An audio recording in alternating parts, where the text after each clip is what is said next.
Jaguars, Lions, preseason week 2 recap. Quick recap here for you today.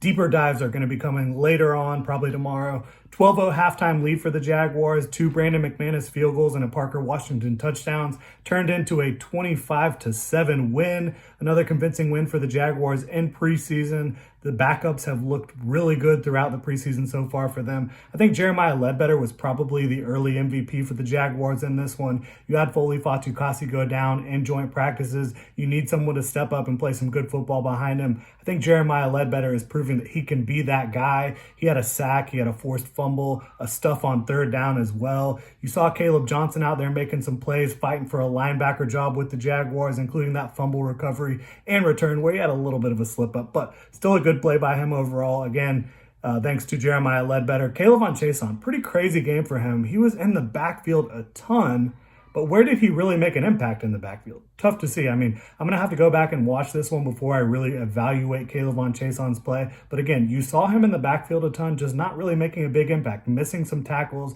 not being able to make contact on other ones. So not really sure how to feel about this one from Kayvon Chaisson, but we will get back into that later on when we do the defensive deep dive for the Jaguars. Tank Bigsby has been balling out for the Jags in preseason and throughout training camp. And when you look back at his Auburn tape, it really should come as no surprise, quite frankly. But 70 yards on the ground on 13 carries. He was getting it done in a big way. He is the truth. He is going to be the Jaguars' RB2 in 2023 and beyond. I think they're going to have a great two-headed monster in Travis Etienne and Tank Bigsby in that backfield. The O-line injuries, when you look at that, it's getting pretty scary over there, quite frankly. You've seen a lot of guys go down so far throughout camp.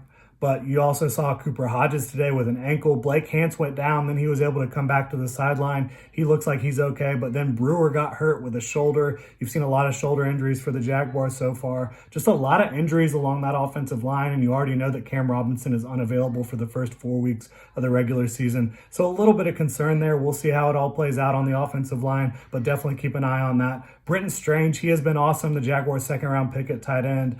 He's been able to bring a physicality to the run game, to the blocking game at tight end, and also just have super reliable hands as a receiver. Not doing anything crazy after the catch or as a route runner right now, but just having the hands, being able to be a reliable target for your quarterback, I think is huge, and Brenton Strange has been able to do that so far. Gregory Jr., he has been really good in coverage. You saw that last week. You've seen it throughout training camp. Was able to force a fumble, recover a fumble last week, and then now today he's able to get in there and get an interception late in the first half. He had a third down pass breakup, returned the interception all the way to the 15-yard line. So Gregory Jr., I think playing from the slot, he's really proving that he can get the job done at a fairly high level and potentially push Trey Herndon for some snaps at certain situations throughout the regular season. We'll have to see him continue to stack good days, but Gregory Jr. has definitely made a leap in year 2, and he's starting to look like a guy who could potentially take some real meaningful reps for you down the stretch in 2023.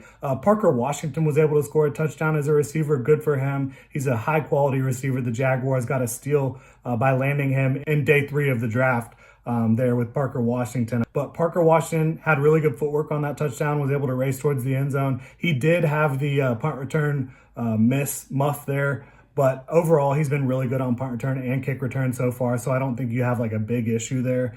But you want to see him clean that up moving forward, and he was able to clean it up after that. C.J. Beathard at backup quarterback, none of the starters played in the Jaguars for this one, so looking at C.J. Beathard, he is their number 2 right now. Didn't have a great day, in my opinion.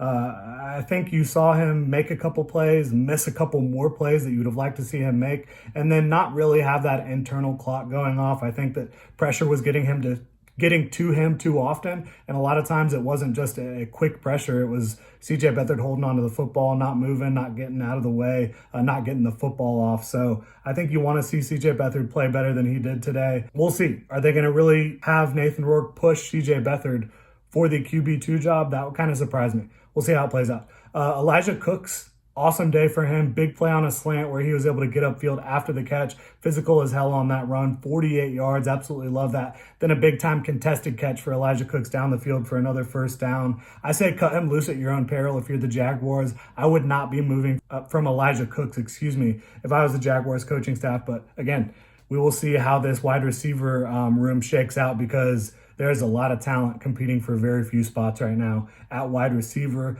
Like seeing Devod Wilson being able to lay a big hit in the flat. I think you saw Jordan Smith, Ventrell Miller, and Michael Dogba all did good things in terms of the front seven for the Jaguars, their depth there. You saw James Fort miss a PAT after a Dearness Johnson touchdown run, short touchdown run, but right before that, he made a hell of a catch too, one-handed catch. And then he had another touchdown run following that. Awesome day for him, really good run for him, getting to the outside of the defense. He's locked in. I think he should make the roster, no doubt about it. He's a good special teamer and a very good backup running back. Looks like the Jags, they might have some depth for now. We'll see how it plays out. Finally, though, last point, kit coverage, kind of a problem for the Jaguars today. The starters, they are going to play up until the halftime break next week against the Dolphins in the preseason finale. So we'll see how that plays out. Really appreciate y'all tuning in. Have a good one.